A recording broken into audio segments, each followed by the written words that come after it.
মানব পাচারের মতো ভয়ানক অপরাধের মুক্তাঞ্চলে পরিণত হয়েছে ত্রিপুরা। বর্তমানে এই পরিস্থিতি এমন জায়গায় গিয়ে পৌঁছেছে যে প্রায় প্রতিদিনই রোহিঙ্গা এবং বাংলাদেশিরা অবৈধভাবে সীমান্ত পেরিয়ে রাজ্য দিয়ে ভারতে প্রবেশ করছে। এর পেছনে রয়েছে একদল দালালের হাত। রাজ্যের সীমান্ত এলাকায় মানব পাচারের সাথে যুক্ত এই দালালরা সক্রিয়। এমনই এক মানব পাচারকারীকে বৃহস্পতিবার মধ্যরাতে গ্রেফতার করেছে পুলিশ। ধৃত মানব পাচারকারীর নাম শরীফ মিয়া, পিতা বাচ্চু মিয়া। কলমচোরা থানার দুধপুকুর মসজিদ সংলগ্ন এলাকায় তার বাড়ি। প্রায় বছর খানেক আগে আগরতলা রেল স্টেশনে ধরা পড়া অবৈধ বাংলাদেশিদের কাছ থেকে শরীফ মিয়ার নাম খুঁজে পায় আগরতলা রেল স্টেশনের জিআরপি থানার পুলিশ। সেই মতো একাধিকবার তার বাড়িতে পুলিশ যৌথভাবে তল্লাশি চালায়, কিন্তু শরীফ মিয়ার টিকির নাগাল পায়নি পুলিশ। বরাবরই ভাগ্যের জোরে পালিয়ে বেঁচে যায় শরীফ, কিন্তু বৃহস্পতিবার বিধি বাম ছিল শরীফ মিয়ার।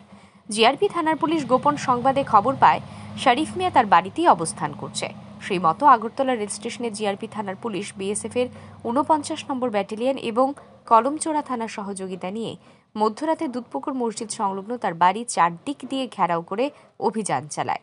বাড়িতে তখন ঘুমোচ্ছিল সে। পুলিশ তাকে গ্রেফতার করে আগরতলা রেল স্টেশনে জিআরপি থানায় নিয়ে আসে। রাতভর শরীফ মিয়াকে জিজ্ঞাসাবাদ চালায় পুলিশ। জিজ্ঞাসাবাদে মানব পাচারের সাথে যুক্ত আরও কিছু নাম পুলিশ সংগ্রহ করে।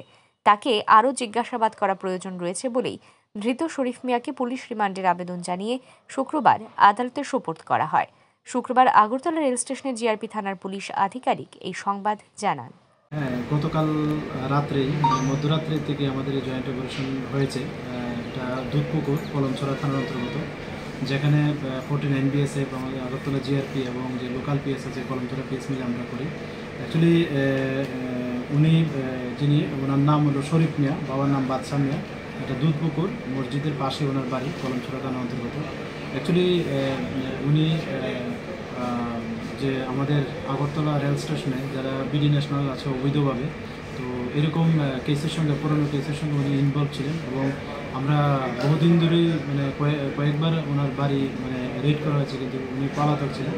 তো কালকে আমরা খবর পেলাম যে উনি বাড়িতে আছেন। তো এই সুবাদে আমরা জয়েন্ট অপারেশন করেছি। তো আজকে আমরা ওনাকে আমাদের আগরতলা মহামান্য আদালতে প্রেরণ করছি এবং পুলিশ রিমান্ড চাচ্ছি। এবং ওনার কাছ থেকে এখন পর্যন্ত আমরা কিছু তথ্য পেয়েছি, কিছু নামও পেয়েছি। তো এগুলি আমরা আমাদের যে বিএসএফের যে গোয়েন্দা দপ্তর আছে, প্লাস আমাদের যে সিস্টার এজেন্সি আছে, আমরা ওনাদেরকেও এটা শেয়ার করেছি। তো আমরা এটা ভেরিফাই করছি, দেখছি, এবং পুলিশ ইন্টারোগেশনে আমরা যে রিমান্ড চাচ্ছি, আশা করি রিমান্ড পাবো এবং ওখানে আরও জিজ্ঞাসাবাদ করা হবে।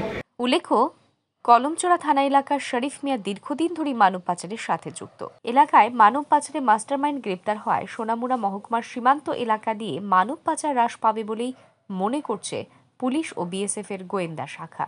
Bureau report, RE news.